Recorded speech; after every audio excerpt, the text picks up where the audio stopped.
औज़ुबिल्लाहिमिनश्शैतानिर्रजीम बिस्मिल्लाहिर्रहमानिर्रहीम। अभी क्वेश्चन ये आया है कि इस्लामिक कैलेंडर कब से स्टार्ट हुआ था। क्या ये कैलेंडर जब हुज़ूर सल्लल्लाहु अलैहि वसल्लम थे जब से स्टार्ट हुआ था, और इस्लामिक कैलेंडर कहाँ से आया। देखिए, पहली बात तो ये जानना ज़रूरी है कि अल्लाह ताला ने सूरह तौबा में 12 महीनों का जिक्र किया गया। जैसे मैंने आपको लास्ट टाइम ऑलरेडी बताई थी, 12 महीने का जिक्र हुज़ूर सल्लल्लाहु अलैहि वसल्लम ने हमें बता दिया है, और वो कुरान में भी उसके बारे में जिक्र है। जैसे हम लोग जो इस्लामिक कैलेंडर है, इस्लामिक कैलेंडर लूनार बेस्ड है। ओके, अप्रॉक्सीमेटली उसमें 355 डेज़ रहते हैं। ओके, जो हम लोग अभी जो हम लोग देख रहे हैं इस्लामिक कैलेंडर कैसे हुआ और उसको कैसे हम लोग बोलते हैं कि ये नया साल हमारा स्टार्ट हो रहा है। मुहर्रम का महीना हमारे लिए नया साल, नया महीना, first month of the calendar कैसा बोल सकते हैं हम लोग। ये जब स्टार्ट हुआ था, ये जब अराउंड हुज़ूर सल्लल्लाहु अलैहि वसल्लम के बाद उमर रज़ी अल्लाह अन्हु जब थे, उमर रज़ी अल्लाह अन्हु के टाइम पे जब सहाबा थे, तो वहाँ पर देखिए फाइनेंशियल के लिए, फाइनेंस को, टैक्सेस को लगाने के लिए, टैक्सेशन के सब उसको अरेंज करने के लिए कोई ना कोई डेट की ज़रूरत रहती थी।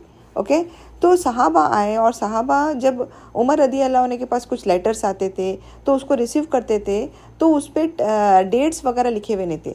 और सेकंड इम्पॉर्टेंट चीज़ ये है कि स्कॉलर्स बोलते हैं कि जब उमर रज़ी अल्लाह अन्हु के जब उनकी खिलाफत थी, उनकी जब वहाँ पर रूल करते थे, तो वहाँ पर टैक्सेशन का टाइम था, तो लोगों को टैक्सेस देना पड़ता था, लोगों से टैक्सेस लेना पड़ता था, किस तरीके से उनको फाइनेंस मेंटेन करना पड़ता था कि कहाँ से पैसा आया, कब पैसा आया, उसको यानी पूरा कैलकुलेट करना पड़ता था।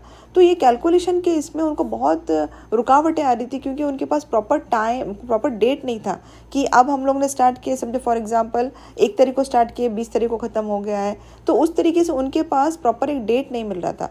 तो सहाबा मिलके डिस्कस करें कि हमें कोई ना कोई यानी एक मंथ को सिलेक्ट करना पड़ेगा, जिससे हम लोग हमारा कैलकुलेशंस हो या कोई डीलिंग हो तो हम लोग के लिए आसानी हो जाए।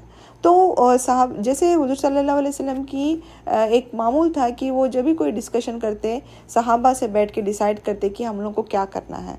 तो उसी तरीके से हज़रत उमर रज़ी अल्लाह अन्हु भी सहाबा से बैठे और उन्होंने डिसाइड किया कि पहले बात तो उन लोग ने सोचे कि हम लोग एक काम करते हैं कि हुज़ूर सल्लल्लाहु अलैहि वसल्लम की हो सकता है पैदाइश का दिन उसको लेते हैं। तो फिर उसको उन्होंने नहीं कंसीडर किया। उसके बाद में उन्होंने सोचा कि हम लोग जो बदर का दिन है, जंग बदर जब हुई थी, क्योंकि उसमें बहुत बड़ी फतेह मिली थी हम लोगों को, तो हो सकता है हम लोग उस दिन को हम लोग इस्लामिक कैलेंडर का फर्स्ट डे बनाएं। तो फिर लोगों ने बोला नहीं, वो भी नहीं है। तो उसके बाद उन्होंने बोले कि सबसे बेहतरीन दिन वो होगा जब हुज़ूर सल्लल्लाहु अलैहि वसल्लम हिजरत करके मक्का से मदीना आए थे।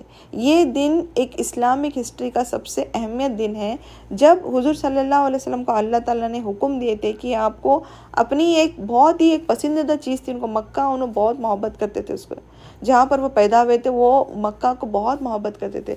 बट अल्लाह ताला ने उनको हुक्म दिया कि अभी आपको यहाँ से हिजरत करके मदीना जाओ। तो जिस दिन उन्होंने मदीने को आए थे वो था मुहर्रम का महीना। तो उस महीने को उन्होंने इस्लामिक कैलेंडर का फर्स्ट मंथ बनाया गया है।